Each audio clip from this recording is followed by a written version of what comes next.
நம்முடன் சட்டமன்ற உறுப்பினர் திரு கொங்கு ஈஸ்வரன் அவர்கள் இணைகிறார். வணக்கம் திரு ஈஸ்வரன். ஒரு இயல்பான கூட்டணியை அமைச்சிருக்கோம் அப்படின்னு சொல்லியிருக்காங்க. எந்த விதமான நெருக்கடிகளும் ஏற்படலை, இயல்பான ஒரு கூட்டணி அமைஞ்சிருக்கு, அது திமுக கூட்டணிக்கு எதிரான ஒரு கூட்டணி அப்படின்னு சொல்லியிருக்காங்க. எப்படி பார்க்குறீங்க?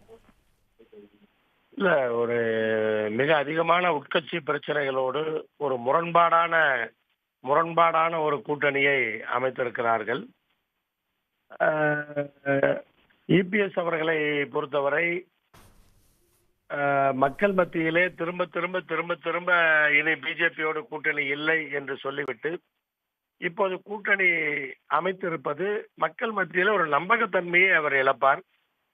அந்த கட்சியினுடைய பொதுச் செயலாளராக இருந்த அம்மையார் அவர்கள் ஒரு முறை தவறு செய்துவிட்டு இனிமேல் தவறு செய்ய மாட்டேன், இனி எப்போதும் கிடையாது என்று சொன்னார். அதன்படி நடந்து கொண்டார்.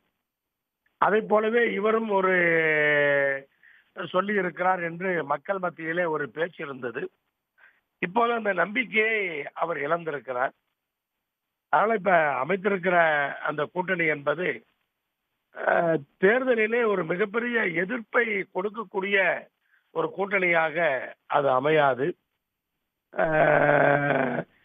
இபிஎஸ் தலைமையிலே மற்ற கட்சிகள் ஒன்றிணைந்து கூட்டணி அமைப்பார்கள் என்றுதான் எல்லோரும் எதிர்பார்த்தார்கள். அது முடியவில்லையா அல்லது பிஜேபியினுடைய அழுத்தத்தின் காரணமாக இவர் சேர்ந்திருக்கிறாரா என்று தெரியாது. இப்போது அதன் தலைமையை மாற்றிவிட்டால் உடனே கட்சியினுடைய அந்த கலர் மாறிவிடும் என்று சொல்ல முடியாது. அப்படி ஒரு சீன் போட்டு இப்ப ஒரு கூட்டணியை அமைத்திருக்கிறார்கள். மக்கள் மத்தியில் அது கண்டிப்பாக எடுபடாது. தேர்தலுக்காக அமைக்கப்பட்ட ஒரு கூட்டணி, அந்த கூட்டணி கொள்கைகளை கடந்து காமன் மினிமம் புரோகிராம் அடிப்படையில் செயல்படும் சொல்றாங்களே, அதை எப்படி பாக்குறீங்க? தேர்தலுக்கு இன்னும் கால அவகாசம் இருக்கிறது, 6 மாதங்கள் கழித்துத்தான் என்று சொன்னார்.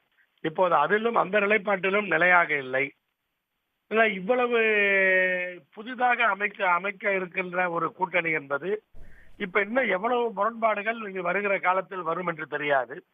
இப்போது அவர்கள் அமைக்கிற அந்த கூட்டணி தேர்தல் வரைக்கும் இருக்குமா என்று சொல்ல முடியாது. அதை பார்த்தால் தான் தெரியும். ஒவ்வொருவரும் ஒவ்வொரு கருத்தை சொல்லும் பொழுது என்ன ஆகும் என்று தெரியாது. ஆனால் இப்ப போக போகத்தான் அது தெரியும். கடந்த நாடாளுமன்ற தேர்தல் வரைக்கும் பல விமர்சனங்கள் அதிமுக தலைவர்கள் பாரதிய ஜனதா மீது வைத்ததை பார்த்தோம். பல விவகாரங்கள்ல அதிலெல்லாம் அந்த நிலைகள் மாறி இப்ப கூட்டணி அமைச்சிருக்காங்க. இது கிரவுண்ட்ல எப்படி சார் பிரதிபலிக்கும்? இரு கட்சி தொண்டர்களுக்கிடையே கிரவுண்ட்ல எப்படி பிரதிபலிக்கும்? இல்ல, பிஜேபியின் சார்பாக அதிமுகவினுடைய பொதுச் செயலாளராக ஒரு வலிமையான தலைவராக இருந்த அம்மையார் அவர்களை பற்றியும் தவறான கருத்துக்களை பேசினார்கள். ஏன் பேரறிஞர் அண்ணா அவர்களை பற்றி கூட தவறான கருத்துக்களை, பொய்யான கருத்துக்களை எல்லாம் அங்கே பேசினார்கள். அப்போது இவர்கள் ஒரு மிகப்பெரிய எதிர்ப்பை தெரிவித்தார்கள். இப்போது அதற்கு அவர்கள் மன்னிப்பு கேட்டு விட்டார்களா என்று தெரியாது. பிஜேபி சார்பாக அதற்கெல்லாம் இப்போது மன்னிப்பு கேட்டு விட்டார்களா என்ற கேள்வி மக்களிடத்திலே வரும், அந்த கட்சி தொண்டர்களிடத்திலே வரும். அப்படிப்பட்ட அந்த தொண்டர்களுடைய கேள்விக்கு பதில் இருப்பதாக எனக்கு தெரியவில்லை. இது ஒரு சந்தர்ப்பவாதமாக இது அமைந்திருக்கிற ஒரு கூட்டணியாகத்தான் இது பார்க்க வேண்டும்.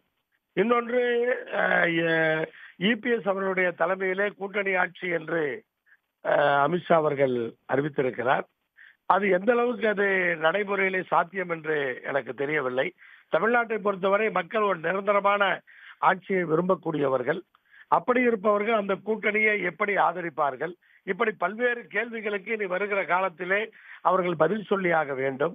ஏன்னா அவர்கள் மிக வலிமையாக பாரதிய ஜனதா கட்சியை எதிர்த்து கொண்டிருந்தார்கள். தத்துவ ரீதியாக, சித்தாந்த ரீதியாக கூட்டணி கண்டிப்பாக கிடையாது என்று தொலைக்காட்சியில் வருகிற அவருடைய செய்தி தொடர்பாளர்கள் எல்லாம் மிக வலிமையாக பேசினார்கள். இப்போது கடந்த ஒரு வார காலமாக அவர்கள் எல்லாம் என்ன பேசுவது என்று தெரியாமல் தடுமாறிக் கொண்டிருந்தார்கள். இப்போது எப்படி அதை ஆதரித்து பேசுவார்கள் என்று தெரியவில்லை. அதுவெல்லாம் அந்த கட்சியினுடைய தொண்டர்கள் மத்தியிலேயே ஒரு குழப்பத்தை தான் ஏற்படுத்தும். கூட்டணி ஆட்சி அப்படின்னு ஒரு அறிவிப்பை வெளியிட்டிருக்காங்கல்ல, இது மற்ற கட்சிகளுக்கு உற்சாகம் தரக்கூடிய அளவுல இருக்குமா தேசிய ஜனநாயக கூட்டணியை நோக்கி வர்றதுக்கு? அதுக்கான வாய்ப்பு இருக்கிற மாதிரி எனக்கு தெரியல. அதுக்கான வாய்ப்பு இல்லைன்னா பாரதிய ஜனதா கட்சியினுடைய மற்ற மாநிலங்களிலே அவர்களுடைய நிலைப்பாடுகளை, செயல்பாடுகளை பார்க்கின்றோம். அப்படித்தான் தமிழ்நாட்டையும் அவர்கள் செய்வதற்காக முயற்சிக்கிறார்கள். அந்த முயற்சியிலே இன்றைக்கு பிஜேபியை பொறுத்தவரை முதல் வெற்றி அடைந்திருக்கிறார்கள் என்று சொல்லலாம். ஆனால் அந்த பாதையில எந்த அளவுக்கு அதிமுக தப்பித்துக் கொள்ளும் என்று போக போகத்தான் இன்றைக்கு பார்க்க வேண்டும். அதை பார்த்தெல்லாம் வேறு யாரும் கூட்டணிக்கு வருவார்கள் என்று சொல்லுவதற்கில்லை. நன்றி திரு ஈஸ்வரன். இணைப்பில் உங்களுடைய ஒரு விரிவான பார்வையை முன்வைத்தமைக்கு நன்றி. உடனுக்குடன் செய்திகளை தெரிந்து கொள்ள சன் நியூஸ் பெல் ஐகானை கிளிக் பண்ணுங்க.